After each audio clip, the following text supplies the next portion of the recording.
So, like, your name as well, Pip, obviously, not your full name. Is that what you prefer to be known as? Is that what you're known by in real life? Is that just a stage? Growing up, my mum called me Pip because it's obviously, it's the word of synonym. I don't know. It's like short for Philip in it, basically.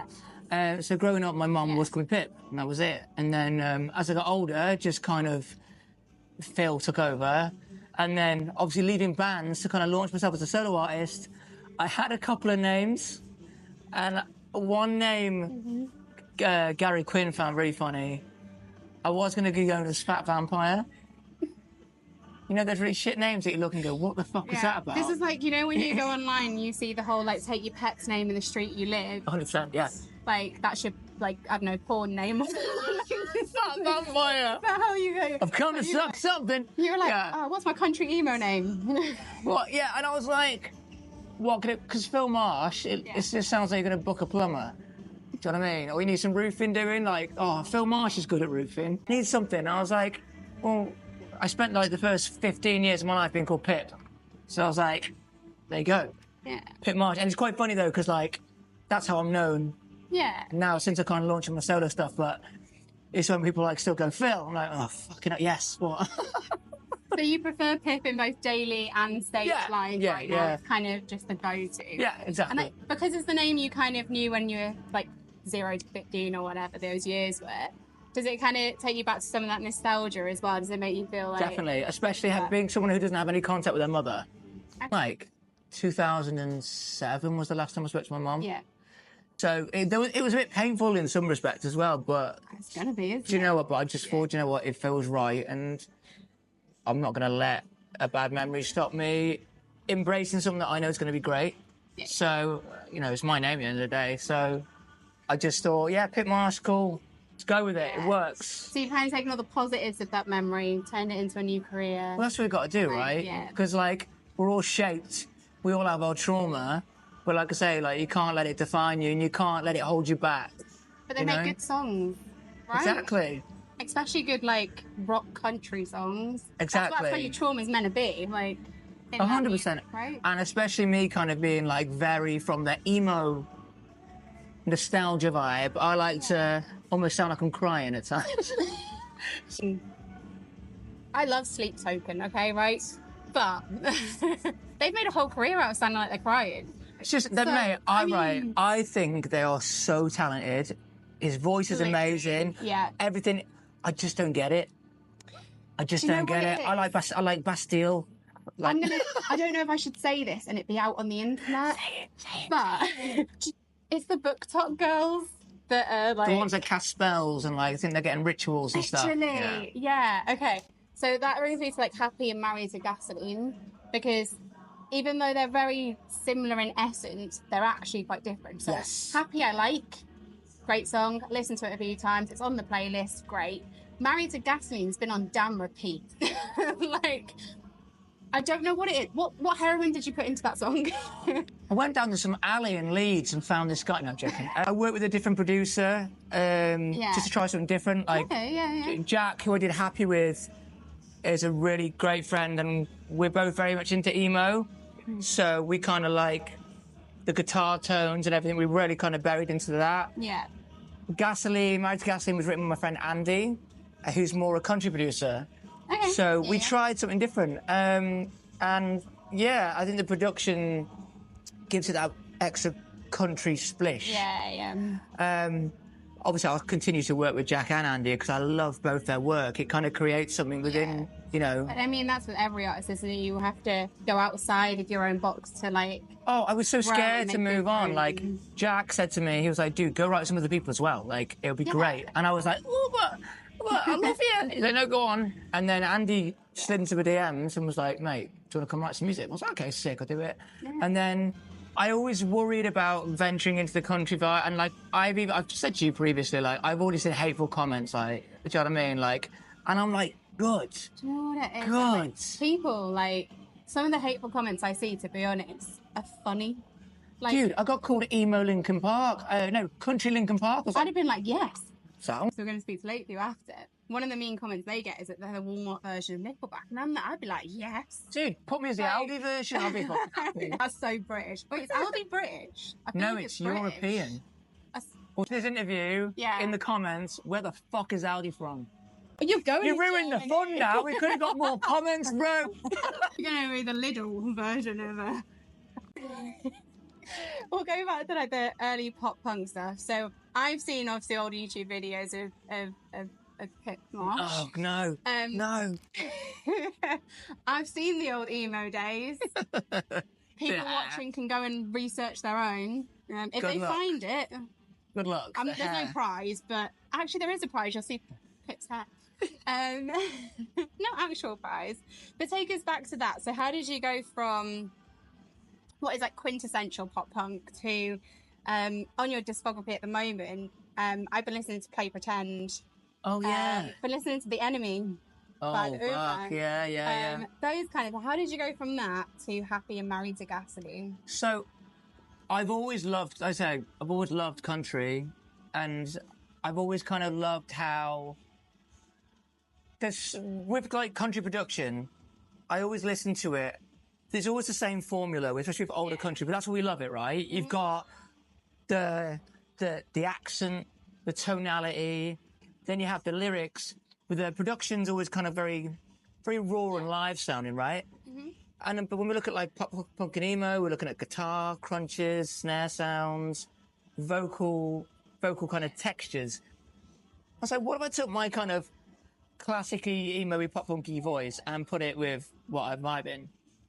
And I remember we were in a writing session for the UMA back in the day, and I was writing some lyrics or something like that, and my bass player turned around, he was like, sounds like a fucking country song, and I was like, that's what I need to do. I just knew, I was like, that's what I need to be doing, because it just felt like the place to go, and I just wanted to kind of experiment, because like, I remember going to the BCMAs actually a couple of years ago and meeting people. Yeah. I think I just blagged my way in there, and I was going and met people.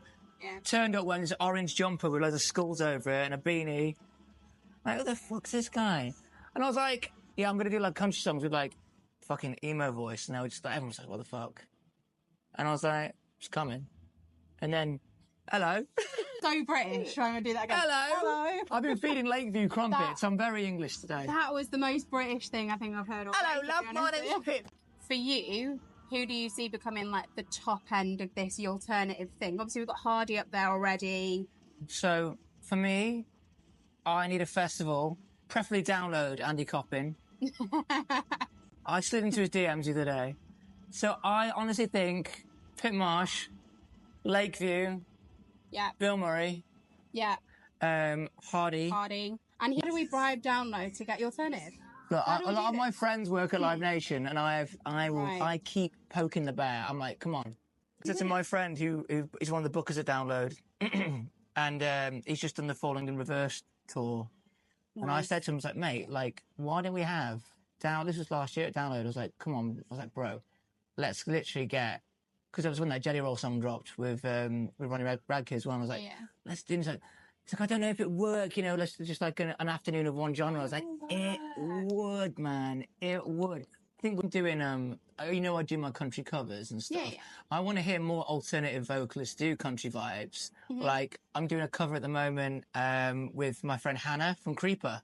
Nice. And that'll be posted online soon. I'm just thinking, so imagine like someone like that guy for Steve Token. Yeah. That would be cool to hear some fucking banjo and lap steel behind something. That'd be fucking great. The whole like country going into metal going into country. Obviously, we have a playlist together. Yeah, we do. That you've been adding some stuff to, and I did notice the other day that Dash at Austin had gone on there, and I was thinking to myself, did I put that on there? I was thinking to myself, what the fuck, Pip?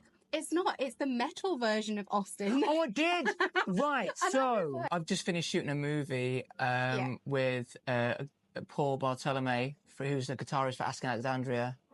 His brother David makes country goes metal albums. He's asked me to do a country metal version of Shabuzi's Tipsy song. Yeah. So that's coming as well. So yeah, he's great. Yeah. So there's more alternative on the way. Nice. If you could take any other artist in any other genre and turn them into an alternative country artist, who would you pick? Who would be your pick to switch over to this whole country? to the alternative, I want to hear Hannah from Creeper do more because her voice is amazing. And like, we actually during COVID were going to do a country thing together, and we never did. Who else? I don't know. I don't want anyone taking my thunder because I'm the only guy doing it right now. Obviously, Avril Lavigne's just done some covers with Nate Smith. Yeah, that's it. It's decent, right? It's good. So good. It's so good. It's so good. Like Paramore.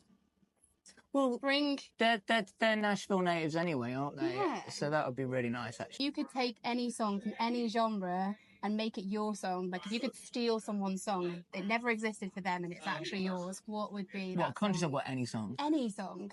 I mean, you can make it country, aren't you? So Mono by Fight Star. You just want to cry, and Charlie Simpson to me is like God. Oh, so this is Charlie from Busted. Yeah, Charlie. Okay. Yeah. Has a song called Mono, and Jesus Jones is so good.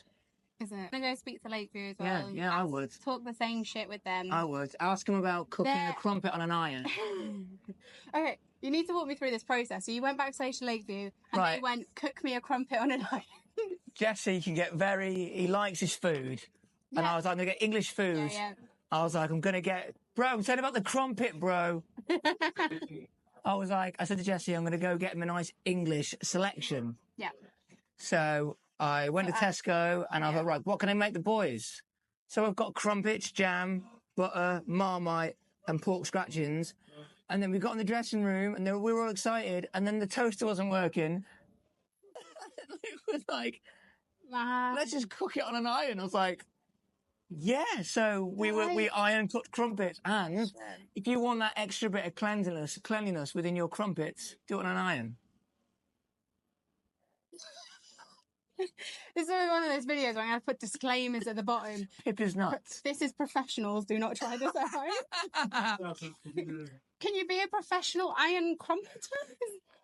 I think as we move into 2025, I think more jobs will be released, and I think maybe a professional iron crumpeter. I think Labour needs to up their game and create more jobs.